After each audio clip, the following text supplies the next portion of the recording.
ayahku, cinta dan perlawanan. Subur tirani di tanah kami yang menjadi penghasilan sehari-hari. Kerja paksa dengan upah yang terkebiri oleh petinggi-petinggi pemerintahan. Aku adalah Rosa, penduduk desa Liberté. Di desa kami yang terhempas tanah yang berwarna hijau ditemani pepohonan yang masih asri. Sekitar abad 19, imperialisme dari bangsa Eropa telah memporak-porandakan tanah kelahiran kami. Pagi sekali aku terbangun mendengar teriakan yang keras dari depan rumah. Ternyata ia Mirsah si wajah bulat yang dibawa paksa oleh tentara bejat Eropa untuk dijadikan pemuas birahi busuk mereka.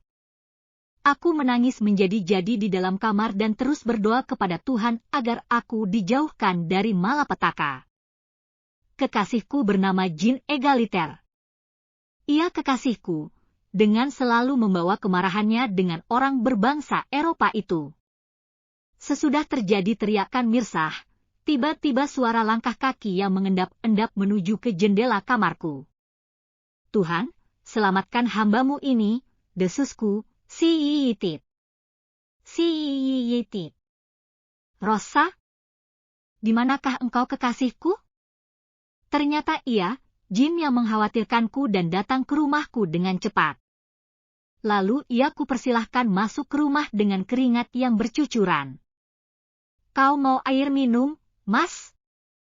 Air putih saja, Sa.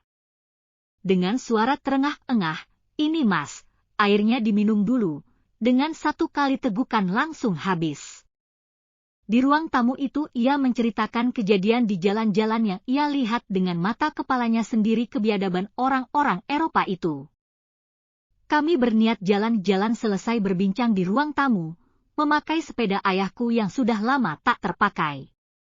Ayahku mati karena mencoba membuat gerakan massa untuk mengusir penjajah, tapi sayangnya ia gugur karena ditilap oleh kawannya sendiri yang saat ini menjadi mandor di lahan teh desa Liberté. Tempat bermain masa kecilku telah diubah menjadi tempat para pelacur dan penjudi di waktu malam hari, sawah-sawah yang indah dari kejauhan berubah menjadi lautan keringat pribumi. Kekasih, kalau nanti aku tiada, maukah kau meneruskan perjuanganku dan ayahmu? Melawan manusia biadab itu. Dengan mata merah dan kata-kata yang berapi-api. Mas, aku akan selalu ada dimanapun engkau berada, bahkan di garis depan melawan iblis-iblis jahanam itu. Kalau kau mati, aku pun harus ikut mati. Lebih baik mati dalam perlawanan daripada hidup memakan hak-hak sesama. Kupeluk erat kekasihku seakan enggan untuk ditinggalkan. Dari kejauhan terlihat dua tentara yang sedang berjalan sempoyongan membawa botol arak di tangannya. Tiba-tiba ia menghalangi kami, "Yuk orang sini." Pribumi mangki.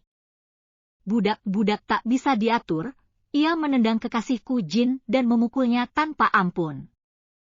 Kekasihku dibuatnya seperti bermain sepak bola, tendangan dari kanan ke kiri hingga kekasihku pingsan dibuatnya. Aku teriak tidak ada yang berani membantuku waktu itu, mereka memandangku dengan wajah iblis. "You cantik juga, puaskan kami berdua." "Jangan. Jangan. Mas. Tolong aku. Tuhan, kutuklah biadab-biadab ini." Seruku yang terus dipaksa oleh mereka. Aku menangis sejadi-jadinya, mahkotaku direnggut oleh iblis jahanam yang menjajah negeriku. Kekasihku siuman dari pingsannya, melihatku dengan pakaian yang berantakan, ia menatapku dari bawah ke atas. "Sayang, kau? Kenapa denganmu?" Dengan matanya berkaca-kaca. "Maafkan aku, Mas, mereka telah merenggut kehormatanku, aku tak mampu menahan tangisan, persetan." Ia menangis memelukku lalu ia menggendongku untuk pulang ke rumah. Dengan matanya yang berapi-api, dada yang terus-menerus memberontak seperti ingin memukul iblis-iblis yang telah membuatku hampir gila. "Sayang, kau beberapa hari ini di rumah saja ya, jangan keluar rumah. Jika rindumu tak mampu terbendung, sebut namaku dan pejamkan matamu, rasakan aku dalam ruang hatimu. Beberapa hari ini aku akan pergi sebentar, Tak lama, pasti aku akan pulang untukmu. Sehabis itu aku akan menikahimu, sayang. Tanpa berkata-kata aku pun tersentuh dengan kata-katanya.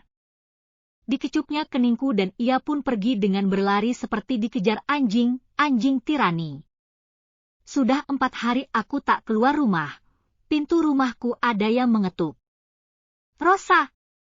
Rosa ah! Teriak seseorang sepertinya gugup sekali.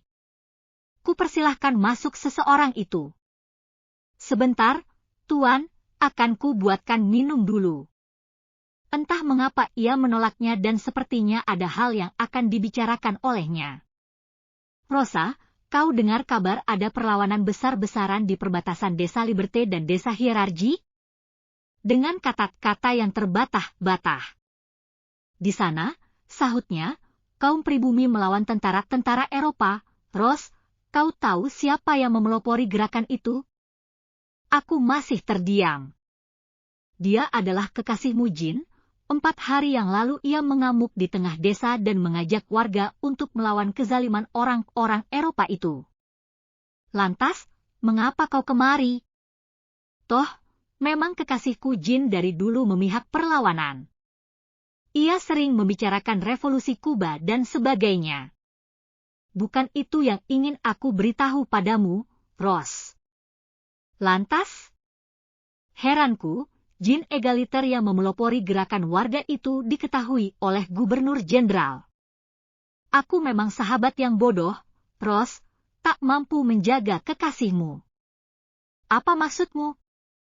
Jin tewas ditembak 10 kali oleh tentara-tentara itu, Ros. Biadab. Aku berdiri dan berjalan ke teras rumah. Kupanggil semua warga desaku. Wahai penduduk Desa Liberté, 4 hari yang lalu saudara-saudara kita telah memperjuangkan tanah kelahirannya yang dirampas oleh iblis-iblis yang menjelma menjadi manusia itu.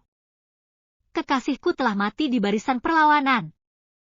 Mungkin juga keluarga, saudara kalian semua. Tuhan tidak tuli. Tuhan mendengarkan rintihan hambanya yang tertindas. Teruslah hidup para warga. Jangan sampai mati dengan tak berarti. Kejadian 4 hari yang lalu akan menjadi sejarah, bahwa di sini, di tanah kelahiran kita ini, pernah terjadi pemberontakan kepada orang-orang yang seharusnya hidup di neraka. Aku tak mampu menahan tangisku setelah orasi yang berapi-api. Kekasihku adalah pahlawan bagi sebangsanya. Mas, kau selalu hidup di dalam hati manusia yang berbudi luhur dan melawan segala bentuk penindasan. Selamat jalan, kekasih, sampai kapanpun aku mencintaimu dan perjuanganmu.